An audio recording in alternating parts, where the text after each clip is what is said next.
мен азыр 2 күндөн бери Кыргызстанда кичине саясий мындай резонансный иштер болуп кетти. Ошону айтып кетким келет да.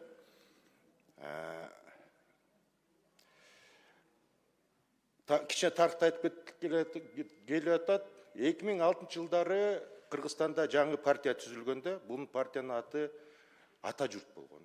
Ата журттун түптөгөн түскөн кишилер булар Садыр Жапаров, Камчыбек Ташиевдер болгондо. Мисалы мен бир экинчи рядтарда тургам да, ошол убактарда алардын артында турганбыз. Анан мен калп болбойт, эч качан Садыр Жапаровго дагы, Камчыбек Ташиевге да эч качан мен өмүрүмдө калп айткан эмесмин да. Бул менин принципим да. Анан түнү мен ойлонуп чыктым.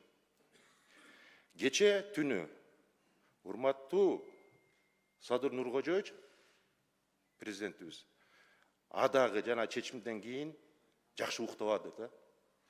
Камчыбек Кыдыршаевич Ташиев адагы ооруп атат. Адагы кыйналды да кечечи. Экөө тең, бирөө всенародно избранный президент Садыр Жапаров. Камчыбек Ташиев кыргыз эл баатыры. Экөө биригип чек аранын маселени чечти, эч качан чечилген жок. Экономиканы канча өстүрдү.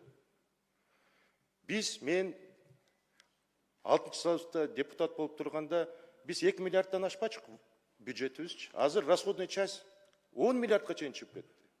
То есть бул 5 жылда болуп аткан ушундай көрүнүштөр да.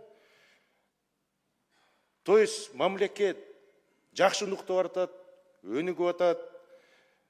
Эми жумушта биз деле өзүбүздүн жакындарыбыз менен кээде производственный издержки деп коет да. Андай мындай түшүнбөй калгандар болот.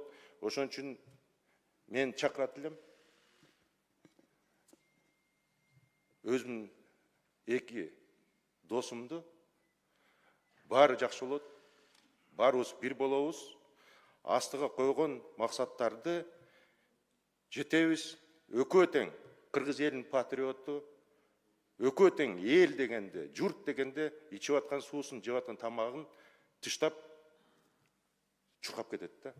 Ошон үчүн биз дагы парламент ушул күндөрү бөлүнбөй, жарылбай, бүт баарыбыз ынтымакта бир туруп койсок, мен ишенем, Кыргызстан кубаттуу мамлекет болот.